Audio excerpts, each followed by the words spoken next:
जी नाज़रीन अस्सलाम वालेकुम। 4 मौज़ूआत पर आपसे बात करनी है। पहली बात तो ये है कि कल तहरीक इंसाफ का एक जलसा हुआ पेशावर में अपनी होम ग्राउंड पर। उस जलसे में क्या हुआ, क्या हालात हुए, उस पर बात करेंगे।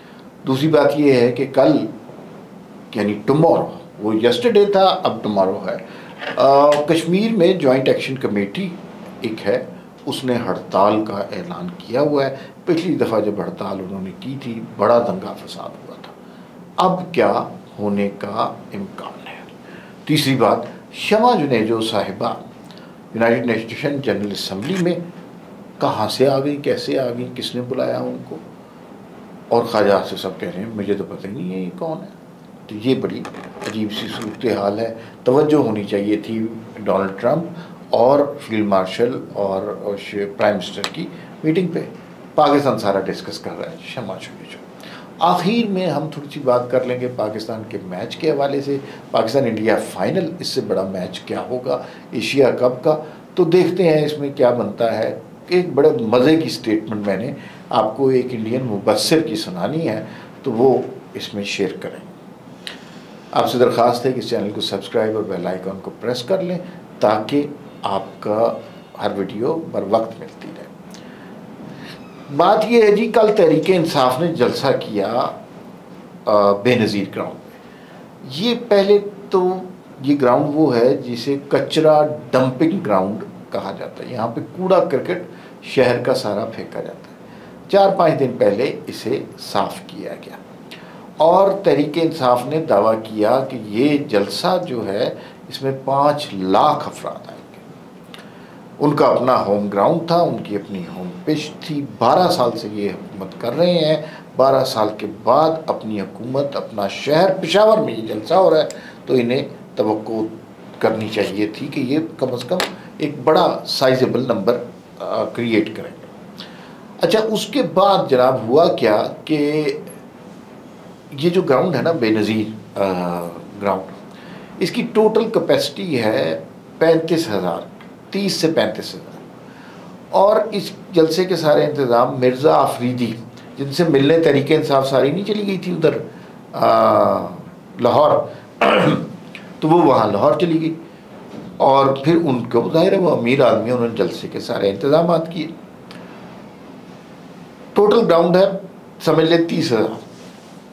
अब उसमें से आधा उन्होंने ब्लॉक कर दिया, आधे पे जलसा किया।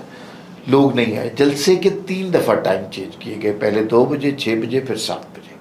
और फिर 7 बजे जब जलसा होना था तो उन्होंने ग्राउंड को क्वार्टर कर दिया, यानी लोग नहीं आए तो क्वार्टर। अब जो एरिया बच गया फॉर एग्ज़ाम्पल, उसमें 8,000 लोग आ सकते थे। 8,000 में से 4,000 तो वो थे जहाँ कुर्सियाँ लगी हुई थी और 4,000 की जगह पर स्टेज बना हुआ था। टोटल लोग इतने ही थे। अच्छा, 2,000 इसमें से पुलिस वाले थे। अब आप इमेजिन कर लीजिए कितना बड़ा जलसा था तहरीक इंसाफ का। जलसे के अंदर जो सलूक किया गया मुख्तलिफ लीडरों के साथ, वो भी बड़ा इंटरेस्टिंग था। बैरिस्टर गौहर को लोगों ने गौर से सुना, जुनैद अकबर को गौर से सुना, सलमान अकरम राजा को भी सुना, असद कैसर को भी गौर से सुना। लेकिन अली मोहम्मद ख़ान और जो अली अमीन गंडापुर है, जब ये आए तो गालियाँ, हूटिंग, चप्पलें दिखाई गई, इन्हें जूतियाँ मारी गई, उछाली गई स्टेज की तरफ और शराब की बोतलें दिखाई गई। ये सब कुछ हुआ। इसका मतलब है कि तहरीक इंसाफ के लोगों को इन 2 लोगों पर कोई एतबार नहीं है, अली मोहम्मद ख़ान और अली अमीन गंडापुर पर। साथ ही साथ जुनैद अकबर साहब ने जो गुफ्तगू की वो इंतहाई जहरीली, बड़ी तकलीफ दे बात उन्होंने की। उन्होंने इदारों को मुखातिब करके कहा कि अगर आप मेरे शहीद को शहीद नहीं मानेंगे तो मैं भी आपके शहीद को शहीद नहीं मानूंगा। अपना शहीद वो कह रहे हैं कि जो 9 मई में फसादात करते हुए जो गुंडा पकड़ा गया, मारा गया, उसको अपना शहीद कह रहे हैं। आपका शहीद किसे कह रहे हैं? उस जवान को जो सरहद पर मुल्क की हिफाजत के लिए जान कुर्बान कर गया, इसने अल्लाह की रज़ा के लिए और इस मुल्क की मोहब्बत के लिए अपनी जान, अपना लहू कुर्बान किया। ये दोनों कंपेरेबल ही नहीं है। वो मुख्तलिफ बात है, ये मुख्तलिफ बात है। तो ये वो चूँकि एंटी इस्टेब्लिशमेंट सेंटीमेंट ज़्यादा पॉपुलर होता है, इसलिए उन्होंने ये बात कही और उसके बाद से नफ़रत का एक नया सिलसिला शुरू हो गया। इस जलसे के दो मकासद थे। इमरान खान साहब की फरमाइश पर ये जलसा हो रहा था। जलसे के दो मकासद बताए गए थे।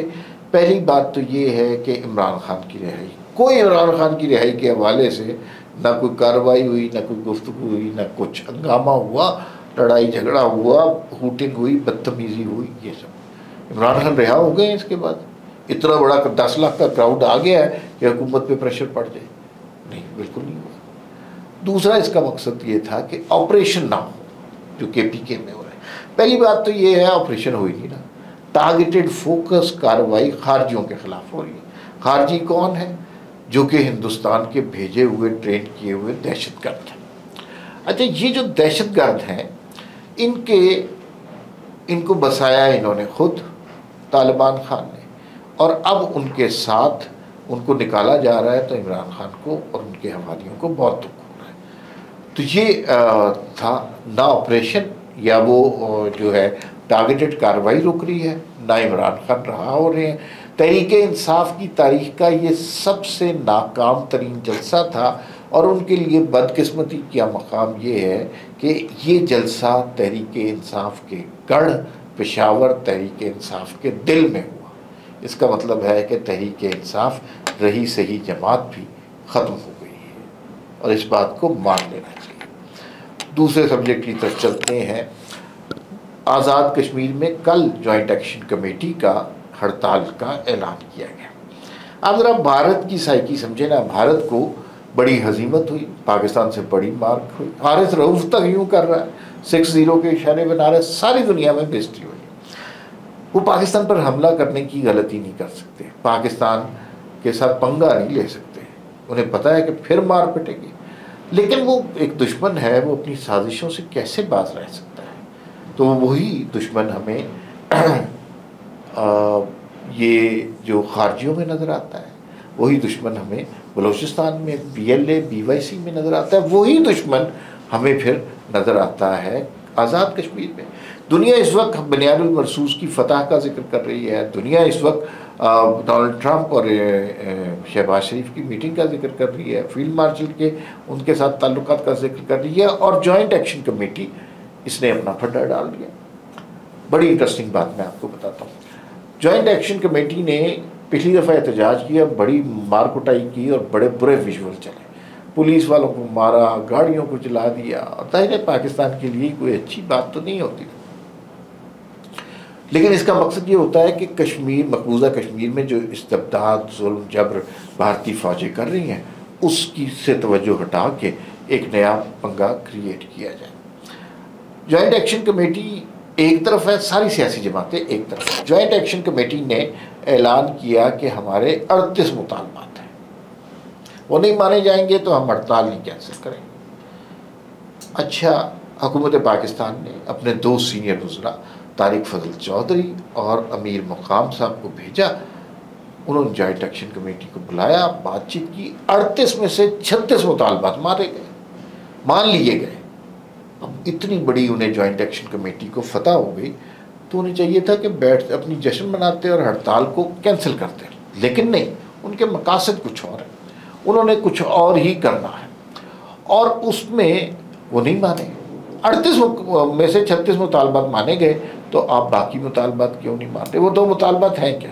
एक तो ये है कि महाजरीन की सीटों को ख़त्म किया जाए, दूसरा अशराफिया की मराहत को ख़त्म किया जाए। महाजरीन की सीटें नहीं ख़त्म हो सकती, ये आइन का हिस्सा है। और अशराफिया की मराहत, अशराफिया वहाँ पे बहुत बुरे हाल में है, एक चाय के कप के साथ 2 बिस्किट मिलते हैं, कोई मराहत नहीं है। इसमें से भी कम करवानी है, लेकिन ये आइन से भी, आइन के ज़रिए होंगी, ज़ाती तौर पर नहीं हो सकती। तो ये भारत की साजिश है, ये रॉ के एजेंट है जॉइंट एक्शन कमेटी वाले, और ये इसी तरह करते हैं। लेकिन इस दफ़ा हुकूमत इनसे आहनी हाथों से निपटेगी। यूनाइटेड नेशन जनरल असम्बली का इजलास पाकिस्तान की बेजा बल्ले बल्ले हो गई। शहबाज शरीफ साहब की मुलाकात डोनाल्ड ट्रंप के साथ, फील्ड मार्शल की मुलाकात डोनाल्ड ट्रंप के साथ। डोनाल्ड ट्रंप इंतज़ार कर रहा है कि 2 शानदार शख्सियतें आ रही हैं, पाकिस्तान में इस वक्त तरक्की, मुस्तकबिल, पाकिस्तान की कामयाबियाँ बनियाल महसूस डिस्कस होना चाहिए। डिस्कस क्या हो रहा है? शमा जुनेजो।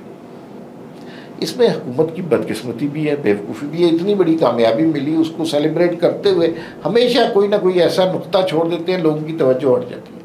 शमा जुनेजो ख्वाजा आसिफ की सीट के पीछे बैठी थी। अभी मैं उनके विजुअल देख रहा था, ट्वीट देख रहा था। ख्वाजा आसिफ ने कल कहा कि मैं तो इस खातून को जानती नहीं। शमा जुनेजो कह रही हैं कि हम बाद में इकट्ठे गए, मैं ख्वाजा साहब के साथ सीट पे, ड्राइविंग सीट के पीछे, ड्राइवर वाली सीट के पीछे मैं और ख्वाजा साहब बैठे, हमने चाय पी, हमने तस्वीरें खिंचाई। तो जो भी रोल है उनका, अपना तमाशा ना बनाए।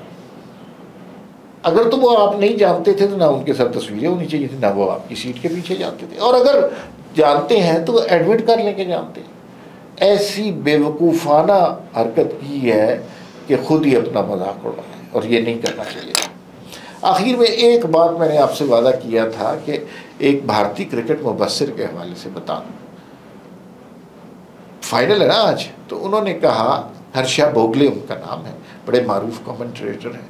उन्होंने कहा पाकिस्तान की टीम अजीब टीम है। जब सारी दुनिया को लगता है ये फेवरेट टीम है, सारे अच्छे काम प्लेयर इसमें है, परफॉर्मेंस बहुत अच्छी है और टीम में बड़ा, ग्राउंड में बड़ा अच्छा परफॉर्म करते हैं, उस वक्त ये हार जाते हैं। और जब सबको लगता है कि ये टीम बिल्कुल गई गुजरी है, कोई मैच नहीं जीत सकती, हालात इनके ख़राब है और दीवार से लगी है, उस वक्त ये एक ऐसी लाजवाल परफॉर्मेंस देते हैं कि जीत जाते हैं। अल्लाह करे आज के मैच में ही ऐसा हो। फिल वक्त इतना ही, फिर मुलाकात होगी। अल्लाह हाफिज़।